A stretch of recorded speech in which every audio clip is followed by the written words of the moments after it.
Welcome to part 3 of Western Pop versus K-pop series. Just to clarify, I'm not trying to pity one over the other. I'm not trying to determine which one's better.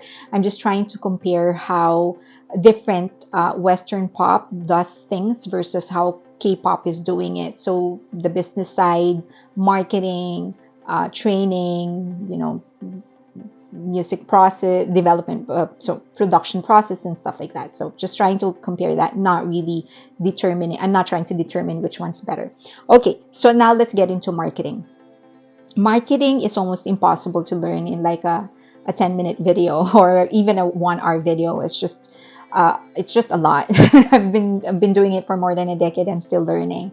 So but I will try to break it down in a way that is more palatable and just more relevant to what we're talking about. Okay, so first thing that you need to understand, marketing is more than just taking a song or taking an artist and looking at shows where they can appear in or magazine covers they can appear in and stuff like that. It's more than that. It's actually understanding the brand, what kind of what is the brand of an artist, because everyone needs to have a brand. So what's your brand? What's your target market? What target market will what target market that brand will appeal to, and how do we communicate and speak their language so that they will understand what it is that we're trying to communicate. And then so that's your strategic part of it. But then there's the tactics. So then you go back into the execution. So for example, if this is just an example, if I become a singer and my brand is for just an example, okay, this is for Asian rappers, for example, Asian old women rappers. So now it's the job of the marketing department. That's going to be very hard. It's going to be the job of the marketing department to see, okay, where is that market? Where are those people that like old Asian female singers, rappers, and the things that you're saying? Where are they, and where are they? And then from there, we'll know how to what are the motivations that will make them listen to something, how the language that they speak. And I'm not just talking about like the actual language, but the nuances, the culture and stuff like that. Okay, so now then from there we'll determine, like the marketing department will now determine, okay, now I know where they are, how to speak with them. I will now know what are the channels, what are the media or mediums that I can use that will appeal to them. If your target market are retirees, for example, for some reason you're trying to appeal to retirees, then you're probably not going to find them in downtown LA. You're probably going to find them in Santa Barbara, California, north of California. So things like that. So now you are also most likely, if you're appealing to 90-year-old, then probably TikTok, as I've said, and Instagram is not your best bet. You're probably gonna find them on TV, watching TV, listening to radio. Something more direct and personal is your best bet. Okay, so now those are the different marketing channels. That's what I will focus on for this video. What are the different marketing channels that they can use? So there is actually 3 different marketing channels categories: the above the line, below the line, and creatives.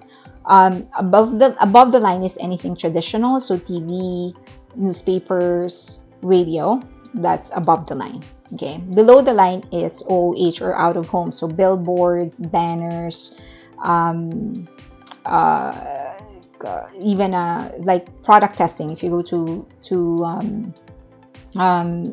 events, that's below the line as well. So even if you have product testings in groceries, I don't know if you are familiar with Costco.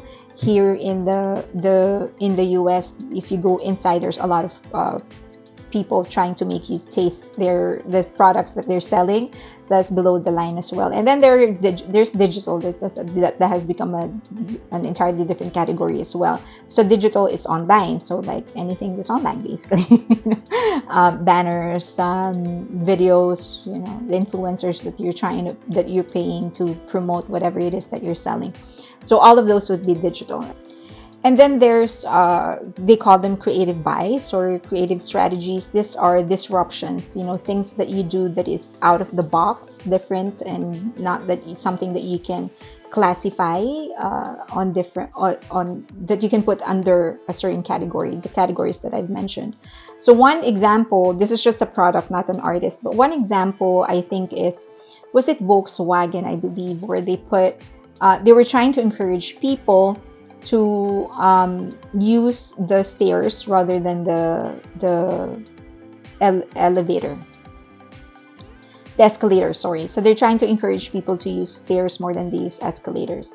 So what they did was actually put a piano on the staircase. So when you step, there's actually a sound, which is kind of fun. So at each step, you're actually making a piano, a sound, basically, a note.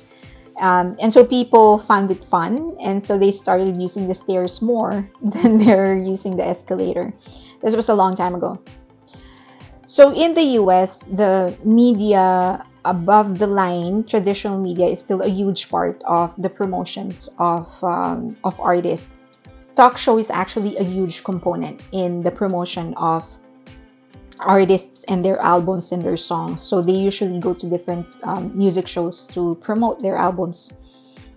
Talk show is to the US as music shows is to Korea, actually. If I would make a comparison, that's just my personal comparison. But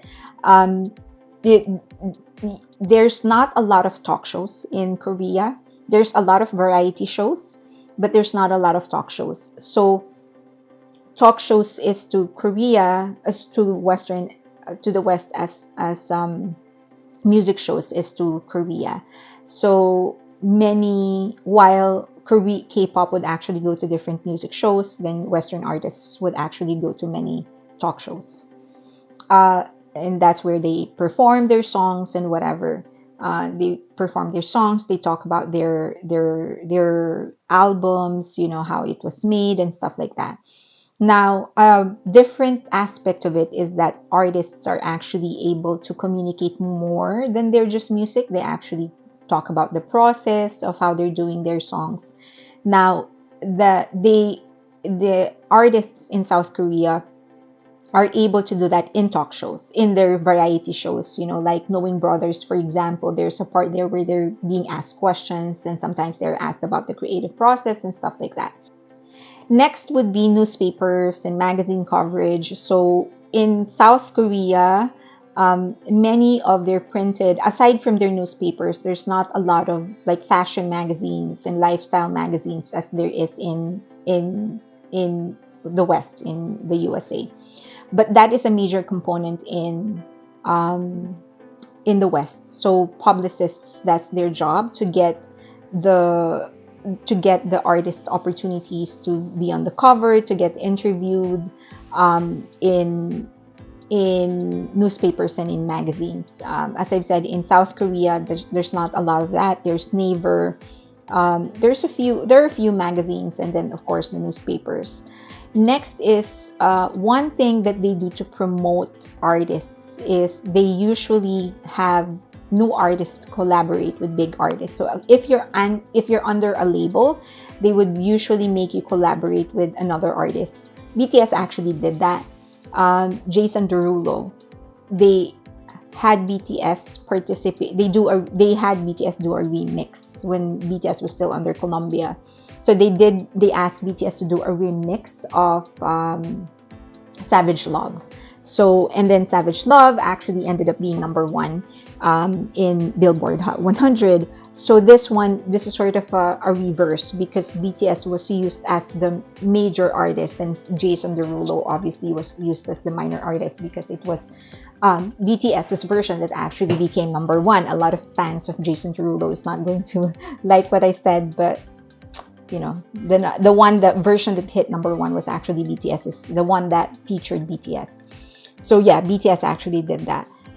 They did that with Monsta X as well. They had Monsta X collaborate with I forget the name of this rapper. But yeah, they had him collab. They had Monsta X collaborate with another rapper from the same agency. They did that for Blackpink. Blackpink actually collaborated with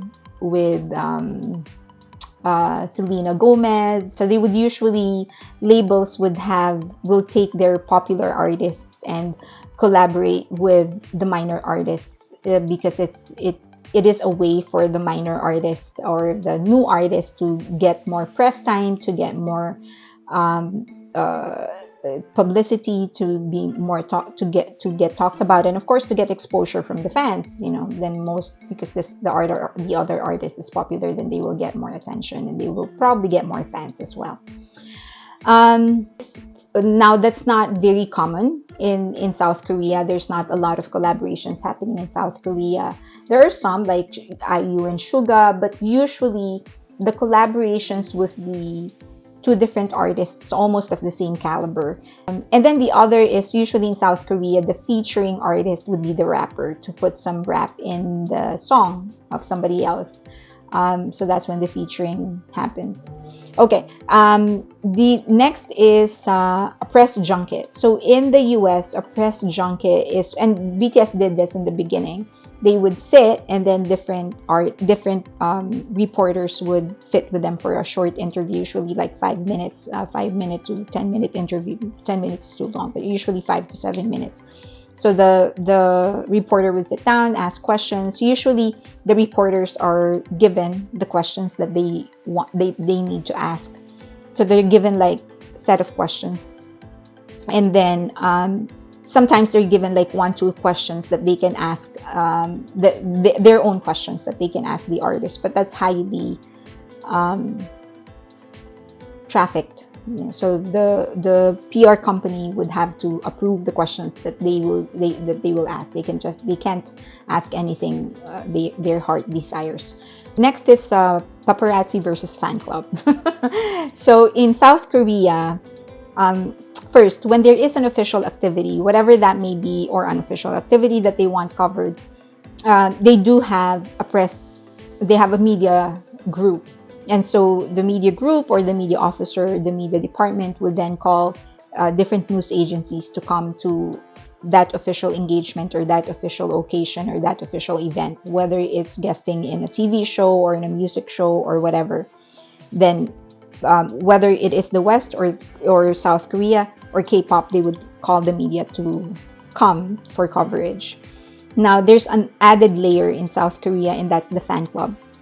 There's a fan club manager whose sole job is to let the fan clubs know, the different fan clubs, that there's an official engagement, there's an official event, come so that we can provide the support. Fan clubs in South Korea are very, very organized, and we do not have that in Western pop. There's a fan base, but they're not as organized as South Koreans are. There are a few who are organized, but not as organized as South Korea. Now, instead of fan clubs, they actually tip off paparazzis as well. So they would call paparazzis to an official event or unofficial event to get more coverage. So while South Korea get their coverage, use extra coverage using fan clubs, the West actually get their coverage using paparazzis. So those photos of paparazzis of different celebrities going to a bake shop or a restaurant, those aren't just random things. They were tipped. They were tipped off that they're going there. Like if they're going to the airport, they were tipped that these celebrities are actually going there and they need to be there, so that they can take pictures of the celebrities. Next is tours. So in the US, if you're a new band or if you're a new performer, you're actually asked to become the front act of a bigger act, or you become a guest of a bigger act, and then you go on tour. So usually in the beginning you'll just go do a US tour, and then as you become bigger and bigger, then eventually you have your own tour. So smaller tours in the beginning and then bigger ones in the end. And then it's almost the same thing actually for South Korea. They also do like a series of shows, but instead of an actual tour on different provinces, sometimes they would just perform in a certain stadium, Like for example, there's a major stadium I think in Busan, or a major stadium in a few others, but it's not like every city, it's not like every state or every province in South Korea. It's much more intense and much more extensive in the US, because they actually go to different states and multiple cities in a state usually. So those are the main difference in terms of media channels. Okay, so these are marketing channels. This is not a marketing strategy. Hope that helps.